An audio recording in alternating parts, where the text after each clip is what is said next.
had a chicken breakfast meal first today. I had a chicken breakfast meal first today. I had a 20 chicken breakfast meal first today.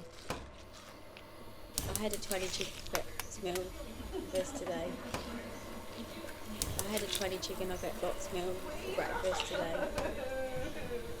I had a 20 chicken nugget box meal for breakfast today. I had a 20 chicken nugget box meal for breakfast today. I had a 20 chicken nugget box meal for breakfast today. I had a 20 chicken nugget box meal for breakfast today.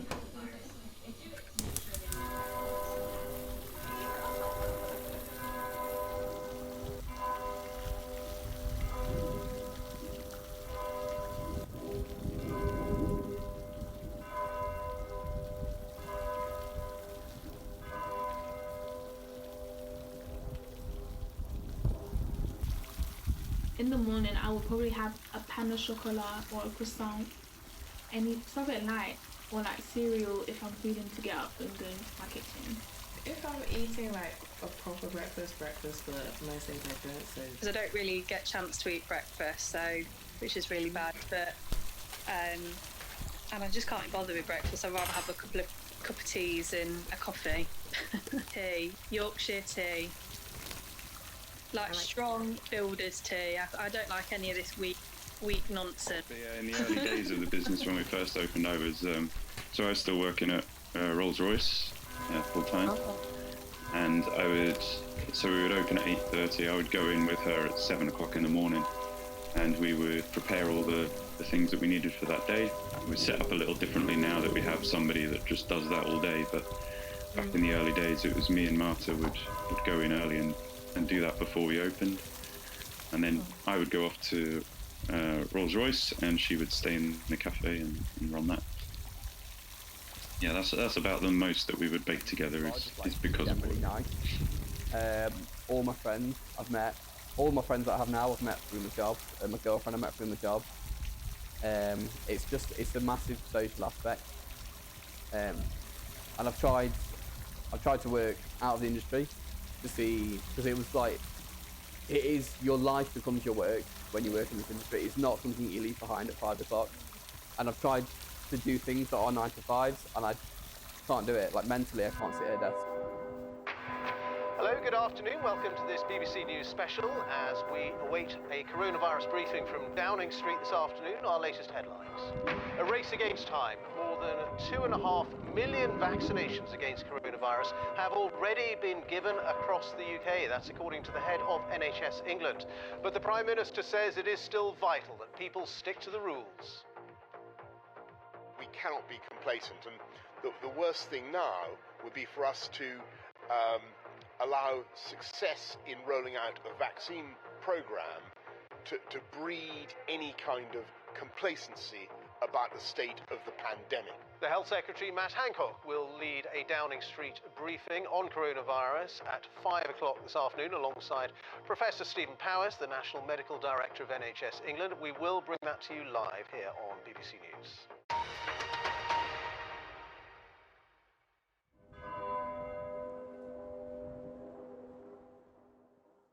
Yeah, so I don't know if it's relevant, but I'll start off saying this, that I'm very anti-Tory. Be loads of businesses, unfortunately, that have had to close, and so there's lots of property available, but at the same time, it needs to come with like government policy of reduced business rates and these kind of things. So through lockdown, I did like a postal service for Cakesicles. I don't know if you've seen them on my Instagram, but they're literally like cake lolly sticks. They're about that big. In fact, I've got one in the kitchen. I'm just doing my Christmas hampers. I personally think that the government think they're helping the industry, but they're damaging it to the point where it's going to be beyond repair eventually. They're crippling people. And every day there seems to be new rules that we'll take in our stride and we'll try and implement. Like personable questions, I suppose, is the word I'm looking for. I would find that more uncomfortable in a coffee shop, but at the pub, I'm proper intrusive. I'll tell you what what I'm a big fan at the moment? Aldi do the biscuits, like a little cracker biscuit that's got salt and black pepper in them. And I just put a bit of butter on them, quite like that. But I don't know, I could demolish a jar of pickled onions. I don't know if you saw my pickled onion review last Christmas, where I did about 20 jars of pickled onions. I didn't eat 20 jars, but I ate a lot out of each one.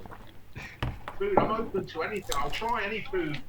The only thing I don't like, right, which cracks the family up, because I said, if I ever do go on I'm a Celebrity, olives. I can't eat olives. They make me gag. It's like, they get stuck in my mouth and they won't go down. I think I'd rather eat a kangaroo cock than an olive. It's just, I can't do it. So growing up, I guess, I feel like I wasn't given much variety as a child. Like, I didn't have too many food experiences. European food's alright, it's just it's a lot the same. It's just, here's some boiled potatoes. I haven't got a go-to meal, I just order what I want to order at that time. Good. The rice is brilliant as well there. They do a tremendous rice. Nice and fluffy. Like we had some like curried goat the other week. And do you know what? It was so nice. Like, it's so spicy. I cannot cope with the heat. And honestly, my mouth like is on fire 9 times out of 10. Because a lot of people that cook for me don't season their food, and because they know I work in this industry, they're always like, "Is it okay?" I'm just like, "Put some salt and pepper in it, please." But yeah, she sometimes just like comes and drops us food off, like little food parcels. So, and like we let Frank taste it because like we just want him to get used to like different flavours. I mean, it's probably a bit too hot for him, but. Then I took a picture of me and her on FaceTime and did that. And then I ate some cookies. And then I tried to get onto Zoom. And then I got onto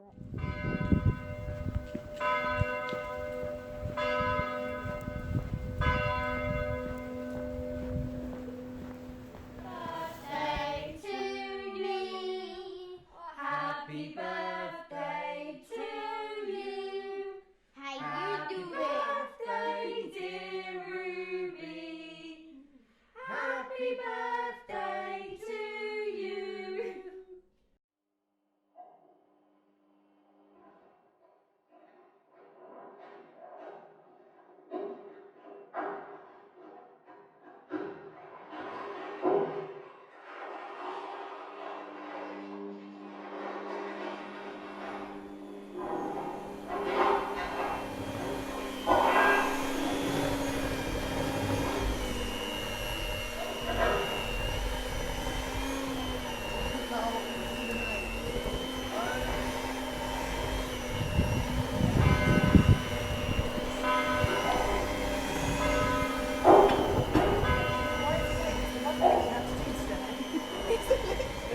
With the coronavirus, you have to be a lot more careful now with since we're in the food business and we're going from house to house.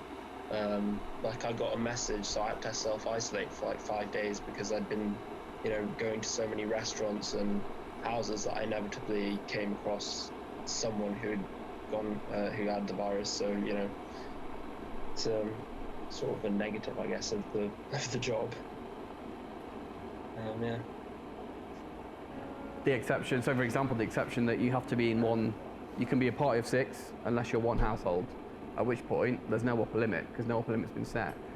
And for me, for a party of 8 to walk in and say we're the same household, there is absolutely no way of me policing that, and I'm walking around stressed to fuck. Yeah. Because they are legally allowed to do that, but somebody else can see them as a party of 8 and report me. The Prime Minister, we know, did not want to have to reach this moment.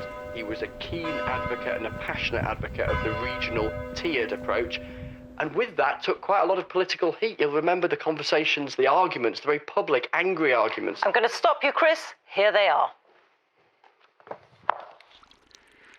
Good evening, and apologies for disturbing your Saturday evening with more news of COVID, and I can assure you I wouldn't do this unless it was absolutely necessary, but first I'm going to hand over to Chris and then to Patrick, who will present the latest data. Thank you, Prime Minister. First slide, please. This is a version of a slide that listeners and watchers. They think they're helping, and in their world, everyone seems to tell the truth. You get people who will go to somebody who's been to university, and they'll come out and they'll try to talk to people and give them advice when they haven't had that experience themselves. So.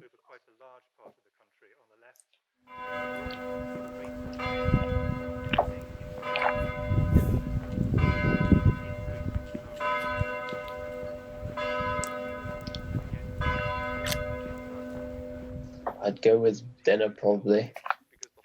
Yeah. Yeah, I think it's got to be dinner. So unfortunately, that's a very grim picture in terms of what this looks like in the absence of action and the continued growth. Next slide, please. Food for me is absolutely massive in our culture, in our family. It's our sort of like our focal point. It's what brings us all together. So for me, food is massively important. I'd actually rather go out for a nice meal, or just kind of go out and have nibbles, or when lockdown goes and we can get back to some normality, having friends around for nibbles and food, that's my main sort of thing that kind of brings me together with everyone. And like I say, it's part of our culture. It's how we communicate. So yeah, it's really important to me.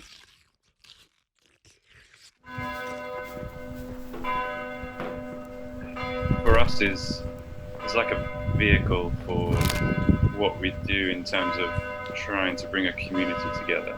So food is genuinely one of the things that makes me the happiest. I'm a big time comfort eater. After a day's graft or coming home from work, and I do love to sit down and have a nice meal. We used to sit around the TV and watch. It was rubbish, but anyway, about 3-4 years ago, we've decided to not have the TV on.